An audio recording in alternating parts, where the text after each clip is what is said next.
And finally, to wrap it up, City finally get it done. They finally get it done. They beat Inter. And what I must say was, I don't want to offend anyone, but I think it was a very lackluster final. Like there was not too many goal scoring opportunities. I think the pace of the game was kind of slow. I think um, City could have done more to propose the game. They could have they never really let loose, which is crazy because they still won. But I expected more of an onslaught from City. I expected Inter's goalkeeper to be more of a hero. I expected the City to have more chances. So the fact that they didn't do that and they still won, shout out to Rodri for scoring the game winning goal and securing the victory for City. So shout out to them. City finally get the monkey off their back. Like no one could deny the crazy run that City's been on. Like it's nothing like we've seen before. Like this is crazy. Like they really just be like 90 plus points a season is like the standard for them now. Winning the league. I know obviously they're gonna enjoy it every year, but it's kind of like starting to lose its allure because they do it every year. Like they are expected to win the Premier League every year. Like they're the favorites every year. And you see, Liverpool come and go. They kind of fell off this year. We'll see if they are able to bounce back. We see Chelsea go from winning Champions League to they're lost. they're lost. They have no direction right now. We'll see if Chelsea is able to turn around. Arsenal, they haven't really. This is the first year that they're really were in the title race, and then they fumbled it. Tottenham hasn't been able to win anything in forever. Like it's crazy. Like all these teams just keep United. We don't even have to talk about United. They won one trophy this year, but in the league they've been struggling since Sir Alex left. So you gotta, it's easy to hate on City. I know there's a lot of people that don't root for City and are happy when City loses. Me being one of them, but they got the monkey off their back, and we'll see how historic this run could really be. I did hear that Pep is leaving after his last 2 years expire. So we'll see if they're able to go back to back or maybe get another one in this next few years. Hopefully not. As a Madrid fan, Mbappe news kind of broke today that he's trying to leave. Maybe Real Madrid get him, and they could be the main rivals for City, the main defense, the main challenge for City to repeat. But overall, as far as the game went on Saturday, my boy Lukaku, I call him the X Factor. He came off the bench. It looked like Serko got picked up an injury, and Lukaku came in. And not gonna lie, my boy was looking a little heavier than I anticipated. But like Lukaku does, he's a menace. He always seems to at least get one chance. And boy, did he have a chance! He had a chance. Open goal. It looked like basically open goal. Clean header, and he heads it right towards Ederson. And it's like, come on, bro. Just finish this. Tie the game. Send it to overtime. Make City win it. For reals, make City win it. Come on. And he misses a wide open chance. And I forgot who they were playing in the World Cup where he missed a lot of chances too. It might have been Japan, if I remember correctly. But oh my God, when he missed that, I was like, you gotta be kidding me.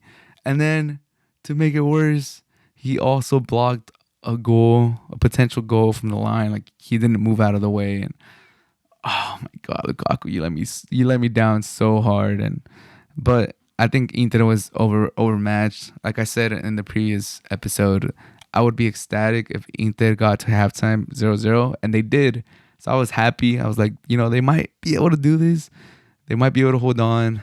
And they got outdid by Rodri. But kind of like what I said about the Heat, I think Inter, after looking back on this season, no one really expected them to make it to the Champions League final. So I think they could look back at this season and be like, oh, it's a good building block.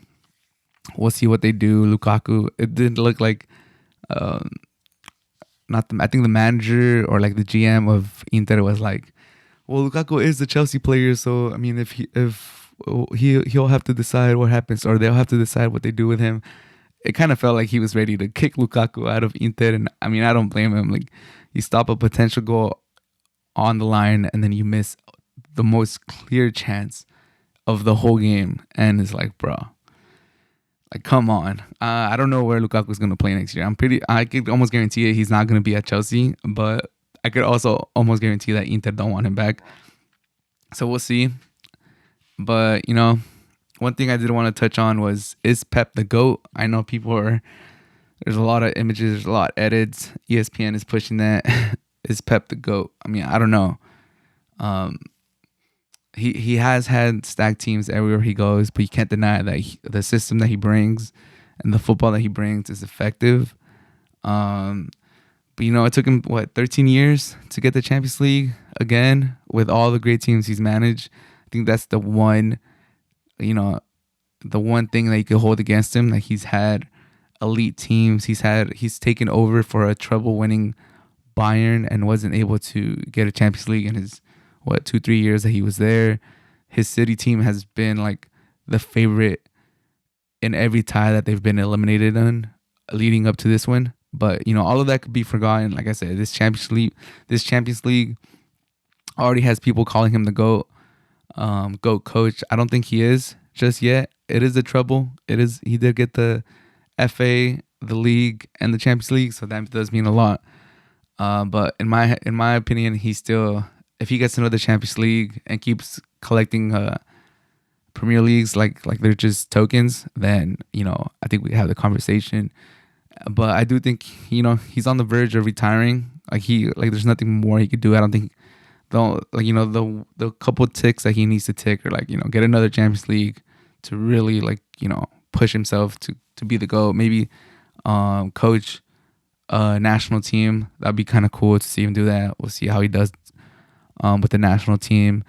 I do want to see him coach a team that doesn't have a crazy budget or isn't regarded as the best team in the league at the time, to see how he would manage that team. Like, if Pep were to coach Tottenham, like, how good would Tottenham be? Or if he was to coach, let's say if he would have picked up United on some crazy shit, if he would have picked up United when they were struggling, would he have been able to turn United around?